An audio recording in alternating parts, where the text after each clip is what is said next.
이런 가운데 김태년 민주당 원내대표가 국회와 청와대 또 정부 부처를 모두 세종시로 옮기자는 제안을 내놨습니다. 이게 구체적으로 어떤 배경에서 나온 얘기인지 또 야당들 반응은 어떤지 국회 취재기자 연결해서 알아보겠습니다. 조태윤 기자, 이 김태년 원내대표 어떤 맥락에서 오늘 이런 제안을 한 거죠? 예, 오늘 국회 교섭단체 대표연설에서 한 얘기인데요. 부동산 정책 후속 입법을 언급한 뒤에 국회와 청와대, 정부 부처 이전 문제를 꺼냈습니다. 수도권 인구 집중이 일자리와 주거를 악화시키고 있다면서 이 같은 제안을 했는데요. 직접 한번 들어보시죠.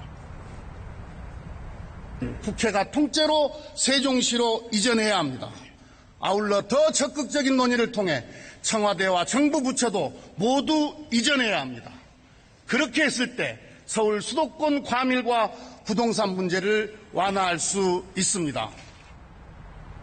네, 사실상 행정수도를 옮기자는 건데 한동안은 비중 있게 다뤄지지 않던 문제잖아요.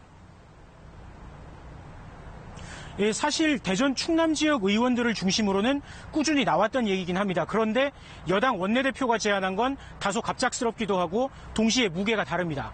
아무래도 최근의 부동산 논란이 이유로 보이는데요. 수도권 수요를 분산하지 않고는 규제나 공급 대책만으로는 부동산 대책에 한계가 있다는 인식인 겁니다. 민주당 관계자는 최근의 상황이 계기가 된 거는 맞다라고 설명했습니다. 네, 그런데 행정수도 이전은 노무현 정부 때 추진했지만 위헌 결정이 나지 않았습니까? 예, 2004년에 신행정수도법이 헌재에서 위헌 결정이 내려졌었죠. 서울이 수도라는 거는 관습헌법에 해당하기 때문에 행정수도를 옮기려면 개헌에 준하는 절차를 거쳐야 한다는 게 당시 헌법재판소 판단이었습니다. 네, 그렇다면 민주당은 이 위헌 결정을 어떻게 뛰어넘겠다는 얘기입니까? 민주당 쪽에 이 문제를 물어봤더니 판례는 변할 수 있는 거 아니냐, 16년 전과는 상황이 많이 달라졌다는 대답이 돌아왔습니다. 당시에는 행정수도를 옮기면 서울이 기능을 상실할 것처럼 했는데 이후에 세종청사로 많은 부처가 옮겨갔는데 서울이 달라진 게 있느냐는 겁니다. 그러면서 전제로 한 게 여야 합의인데요. 여야가 합의해서 특별법을 만들면 행정수도 이전 가능하다는 겁니다. 결국은 야당 입장이 중요하다는 얘기인데 미래통합당 김종인 비대위원장도 수도권 인구 분산 얘기는 꺼낸 적이 있었잖아요. 예, 지난 13일에 한 얘기인데요. 수도권에 인구가 집중되고 수도권에 집을 가져야 한다는 심리를 해소하지 못하면 부동산 대책이 성공할 수 없다. 이렇게 김종인 비대위원장이 말했었습니다. 하지만 오늘 제안에 대해서는 부정적 반응을 보였는데요. 직접 들어보시죠.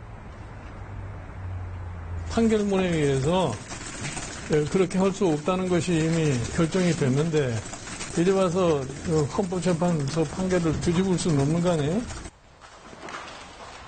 국민의당은 행정수도 이전은 바람직하다면서도 이제 와서 얘기하는 저희가 뭐냐고 했고요. 정의당은 행정수도 이전은 정의당 공약인데 하려면 진지하게 하자고 했습니다. 청와대는 국회에서 논의할 문제다. 여야 논의를 살펴보겠다고만 밝혔습니다. 네, 그러면 앞으로 이 문제 어떻게 논의될 걸로 보입니까? 네, 적어도 오늘 분위기만 봐서는 민주당도 행정수도 이전을 힘으로 밀어붙일 기세는 아닙니다.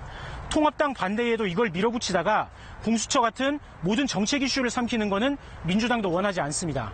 결국은 장기적으로 통합당을 설득해야 하는 문제인데요. 충청권 민심 등이 변수가 될 것으로 전망됩니다. 지금까지 국회에서 KBS 뉴스 조태현입니다.